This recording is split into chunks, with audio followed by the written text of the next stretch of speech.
Some new debate over the Senate Judiciary Committee hearing, which gripped this nation. Millions of people pausing on Thursday to watch Christine Blasey Ford's testimony against Supreme Court nominee Brett Kavanaugh, followed by his explosive rebuttal. But it all boiled down to these two claims that remain at odds.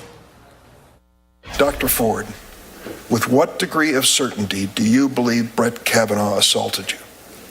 100%. 100%. None of these allegations are true. Correct. No doubt in your mind. 0. 100% certain. Let's bring in Peter Emerson. He worked in 3 Democratic administrations. Former Clinton campaign staffer Joel Payne, Republican strategist Noel Nickpour, and Ashley Pratt, board member of Republican Women for Progress and an NBC Think contributor. Big welcome to you all. Noel, let's go with you first here. Do you think the hearing brought us any closer to resolving this he said, she said? Seen and heard. They both got to state their piece. Look, Alex, this was very emotional for everybody. You couldn't even be a spectator watching this at home in your television and not feel moved by either party. I mean, it is excruciatingly painful. I was on MSNBC yesterday morning and broke down. I mean, it was very sad. These are people's personal stories, gut-wrenching. It goes beyond politics. I think that, back to your point, I think that it gave everybody a chance to meet both the individuals. With Judge Kavanaugh, got a chance to, could peer into his personal life. Mm-hmm. I think the FBI, giving a week for the FBI investigation, my opinion, that's fair. A lot of people on the Republican side, they have mixed opinions of it. Yep. But overall, nobody is really upset with the 1 week delay. It's okay. So fair from you, Noel. Peter, your perspective on all this?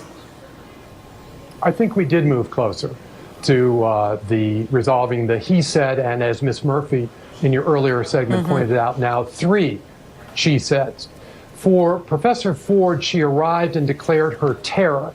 Under death threat, she came forward, and she gave a very powerful story with gaps in detail that experts of sexual trauma say not only are very common, but make it credible.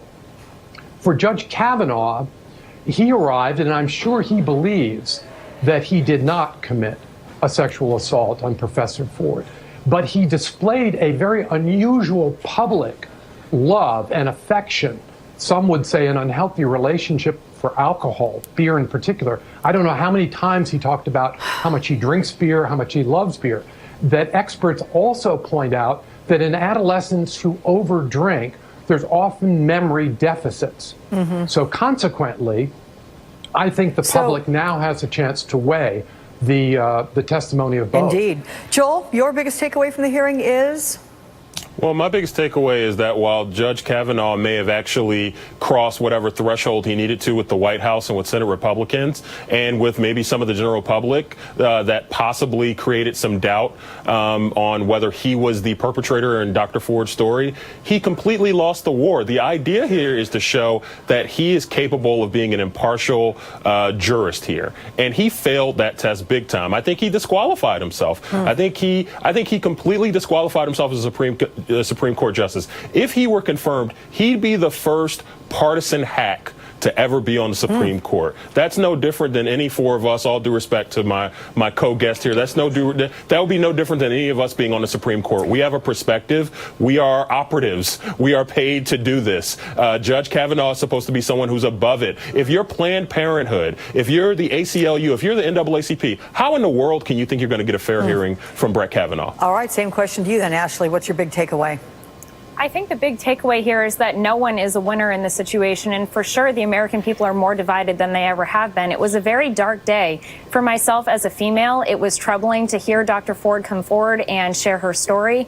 to see Republicans act in the way that they did from the very beginning. This was all mishandled. And I think that this really will affect the Republican Party moving into the midterms and into 2020. They did have an imagery problem when it came to women anyway. And Fox News polling even showed that 50% of voters were already opposing Kavanaugh's nomination before the testimonies were heard. Among women, they were 10% more likely to believe Dr. Ford. Among suburban women, that number jumped up to 17 points higher. So I think going into midterms here and after these testimonies, those numbers will only grow, showing that the American people are more divided on this nomination than they ever have been.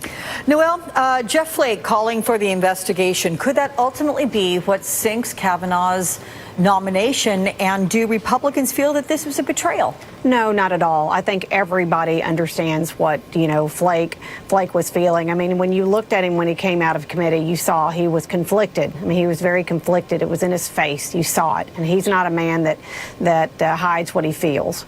And I think that, like I said before, nobody is upset with Flake for doing this for his conscience, for doing what he thinks is right, for people to move on. And let's be frank here. We didn't have the votes. And Lindsey Graham even said, Lindsey Graham said, look, I'm a practical man. I'm a practical man. We don't have the votes. And if this is what Republicans that are on the fence need, and maybe even Democrats, I don't know, but if this is what somebody needs, is to allow a week for an FBI investigation to back up Dr. Ford or back up Judge Kavanaugh, either or, then this is the right thing to do. Do you actually see the Democrats' efforts for this investigation as a delay tactic? I don't see it as a delay tactic. I see it as something that needs to happen, and they were able to get Republicans to come to the table on that. I fully applaud and support, Senator Flake for coming out and doing this, because he really showed that he was willing to put principle over party, and he has done this time and time again. I really do think, the protester, the young woman who came forward to speak with him yesterday in the elevator, may have had, some sway in that, and I do applaud her for coming forward too and for sharing her story. But to Noel's point, one thing I do want to mention is there was a horrible Twitter campaign going on yesterday against Senator Flake for coming forward and for having the spine to come up against Republicans and say, we need an investigation and we need to do right by this situation. So while I am not mad at him, I fully applaud him. There are a lot of people within the Republican space who are very, very upset by his action to do that and see this as a delay tactic by Republicans, not by Democrats. Is that fair, Peter, to say that Democrats benefit from a delay in this confirmation vote? That may have been part of what was driving this push for an investigation? I don't believe it is accurate to say that Democrats will benefit. In fact, there may be some Democrats who looked for the investigation to delay the confirmation out of spite for what happened to Merrick Garland when the Republicans spiked his nomination. But the members of the Senate Judiciary Committee, all of whom I know on the Democratic side and many of whom I call friends, I've spoken to them all, and they were doing it for fairness. They were doing it for empathy, and they simply wanted to give the opportunity for a woman who's charging that she'd been assaulted a fair chance. Do you agree with Joel? I mean, with Peter, Joel?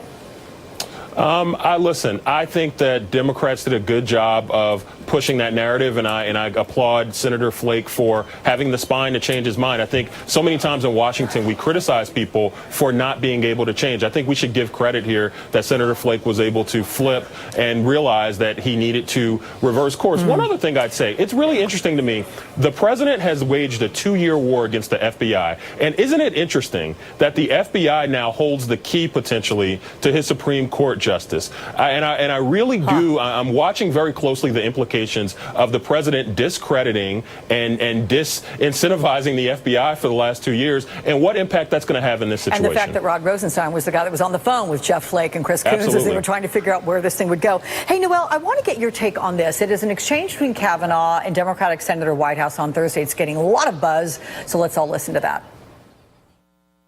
Beach Week Ralph Club biggest contributor. What does the word Ralph mean in that? That probably refers to throwing up. I'm known to have a weak stomach. Did the word Ralph you used in your yearbook I already answered the question. If you're, did it relate to alcohol? I like beer. You haven't answered that. I like beer. I don't know if you do. Okay. Do you like beer, Senator? Have you? I don't know if it's buffed or boofed. How do you pronounce that? That refers to flatulence. We were 16. Okay. Devil's Triangle. Drinking game. How's it played? 3 glasses in a triangle. And You ever played quarters? no. Okay, it's a quarters game. I don't believe boof is flatulence. I don't believe the devil's triangle is a drinking game. And I don't believe calling yourself a girl's alumnus is being her friend. Noel, as you listen to this exchange, what do you believe? Well, Alex, I don't know. I don't know. Who am I to judge? I don't know what Devil's Triangle is. I don't know, what boof is. I don't know what little things they had with each other. I mean, none of us sitting on this panel as political consultants, somebody, people that work in politics, none of us know what this is. He had a right to drill him, and he drilled him down, and Judge Kavanaugh answered the questions. So, my answer to you is I don't know. I really don't. Okay. Peter Emerson, Joel Payne, Noel Nickpour, Ashley Pratt. You guys, thank you so much. Thanks. Appreciate it. In a moment, it became must-see TV.